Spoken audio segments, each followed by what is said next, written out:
Hey, salut YouTube, bienvenue sur ce nouveau épisode de C'est quoi ça? Aujourd'hui, on va parler du fractionné ou interval training et du Jiménez. Bon, je vais faire rapide parce que je profite de ma pause café au boulot, c'est pour ça que je suis habillé un petit peu classe quoi. Dans les épisodes précédents, nous avons pu définir donc les différentes zones d'intensité avec les zones de 1 à 4 réalisées grâce à la valeur FTP et les zones 5 à 6 réalisées grâce à la valeur PM.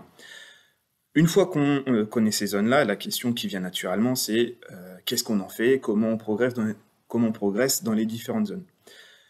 Une grande partie de la réponse réside en fait sur le travail en fractionné.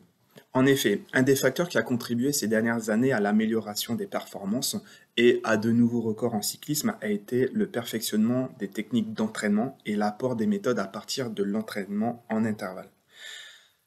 Les bienfaits sont simples et sont très rapidement compréhensibles, puisque en fait, ça demande moins de temps que les autres entraînements. Un intervalle training d'1 heure suffit amplement à bosser la zone souhaitée. Il s'adapte à tous les exercices et à tous les niveaux. C'est-à-dire que voilà, on a une zone cible à travailler, on prend les zones d'intensité que l'on a préalablement définies et voilà, on va pouvoir bosser de façon intelligente. L'alternance d'exercices à intensité supérieure au seuil anaérobie et de contre-exercices inférieurs au seuil anaérobie permet d'augmenter la quantité de travail effectué à haute intensité. C'est logique. On va travailler à I5, on va avoir une zone de repos, on va rebosser I5, une zone de repos, etc. etc. Alors que si on fait I5 d'emblée en une fois, on va tenir 5 minutes maximum et on sera complètement cramé. Donc là, en fait, l'alternance fait que vraiment on va bosser en termes de temps de façon beaucoup plus longue. Ensuite, il permet une amélioration de la capacité des performances relativement rapide.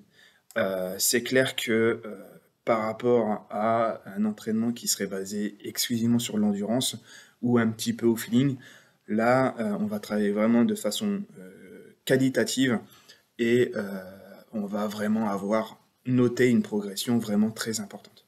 Pour faire simple, l'intervalle training permet de travailler davantage tout en se fatiguant moins. Vous l'avez bien compris, on s'entraîne mieux, moins, et pourtant on progresse. Nous pouvons ainsi plus facilement concevoir un plan d'entraînement sur mesure pour tous les types de cyclistes. Voilà, pour les mêmes raisons. Mais attention, donc la conception d'une séance d'intervalle training rationnelle requiert de l'expérience et une connaissance élémentaire de la physiologie de l'exercice. En effet, un intervalle training, ça ne se fait pas n'importe comment. Il faut respecter le fait que le cardio doit monter progressivement pour atteindre les zones cibles. Il faut avoir les temps de repos qui permettent de reposer le corps, mais qui ne permettent pas non plus de descendre trop bas, parce que ça voudrait dire qu'il faut repartir, il faut le refaire remonter. Enfin voilà. Donc il faut vraiment avoir une bonne connaissance, et ça va nécessiter aussi de le peaufiner au fur et à mesure qu'on va le faire. Puisque là, on va prendre l'exemple du Jiménez, par exemple. Le Jiménez, c'est simple, hein, c'est 9 intervalles, 1 minute à I5, 4 minutes à I3. Donc 45 minutes d'effort. Et l'objectif du Jiménez, c'est d'aller chercher en fait le cardio max à la 9e série. Pour faire simple, le Jiménez, c'est quoi? Le Jiménez, sur un cycliste entraîné, doit être fait déjà après une bonne période d'endurance. Ça c'est clair parce que le niveau d'exigence est élevé et faut que le corps puisse le digérer, pour faire simple. Il va permettre une amélioration notable de la V2 max, du seuil ventilatoire et de l'endurance.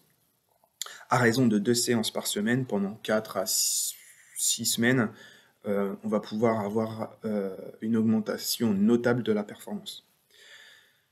Le rythme cardiaque, comme je vous l'ai dit, il va devoir augmenter progressivement pour atteindre son max à la 9e série. Donc la difficulté en fait du calibrage de l'exercice réside sur le fait qu'il faille atteindre son BPM max uniquement à la 9e série, tout en étant capable d'aller au bout de l'exercice. Donc voilà, il faut vraiment bien le jauger. D'où l'intérêt d'ailleurs d'avoir bien calibré les différentes zones d'intensité au préalable grâce à des tests FTP et PMA.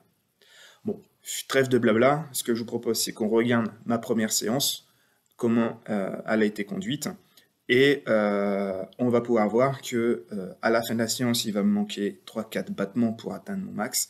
Donc la séance d'après, ce que je vous disais, c'est que je vais l'adapter en augmentant de 10 watts la valeur d'exercice APMA et en augmenter de 5 watts le contre-effort. Donc voilà. Si ça vous a plu, vous vous abonnez, comme d'habitude. Hein, vous me posez vos questions en commentaire, je répondrai avec plaisir. Et d'ici là, bon visionnage de mon exo et à très vite. Bye.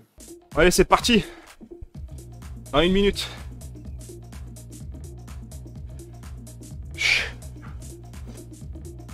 Bon, je sais pas du coup si je vais pouvoir parler ou pas. Au cas où vous me voulez pas. Souhaitez-moi bonne chance. Ah, je sais pas du tout à quoi m'attendre. En plus, bon, j'ai mis les zones que je pensais bonnes.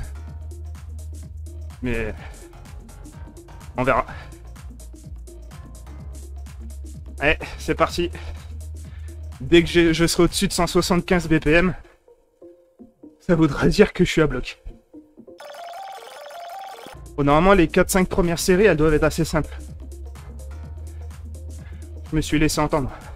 Alors, au niveau des zones, j'ai pris 10 watts en dessous de mes zones. Donc j'ai une PMA à 420, j'ai mis 410. Et j'ai un haut de zone 3 par rapport à ma FTP à 263, je crois. Du coup j'ai mis 250. Mais de toute façon, faudra affiner. Apparemment, dès le premier entraînement, t'arrives pas à trouver les bonnes zones cibles. Soit trop dur, soit trop facile. Donc on affinera. Là, je suis au-dessus du seuil. Cardio. Donc ça monte graduellement. Ah!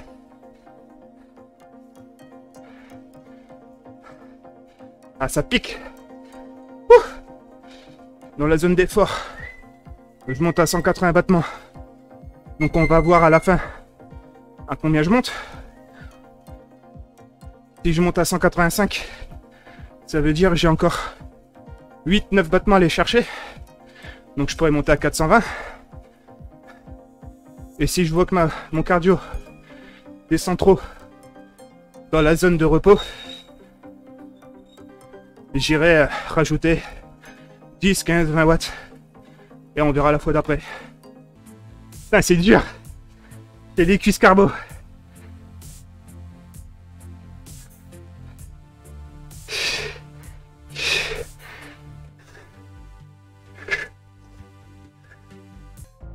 Là, j'ai les cuisses congestionnées. Vous imaginez pas.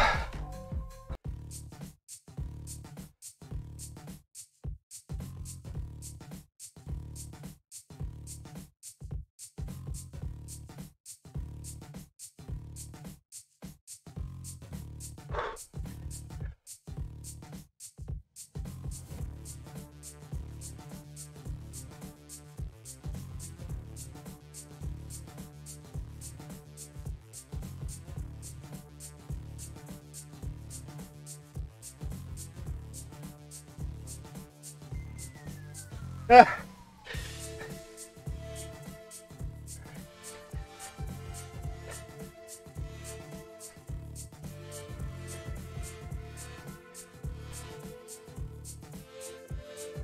Ah.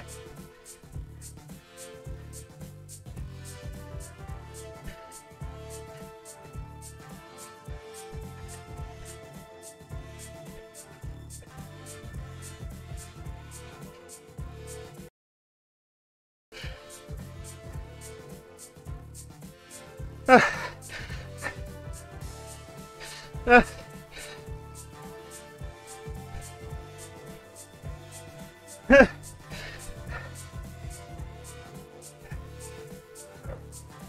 Ah. Ah.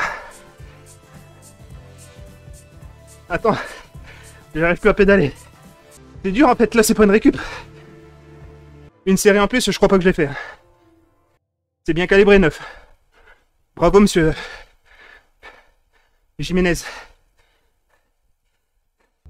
Ah, c'est dur mentalement. Je comprends pourquoi les gars en général ils aiment pas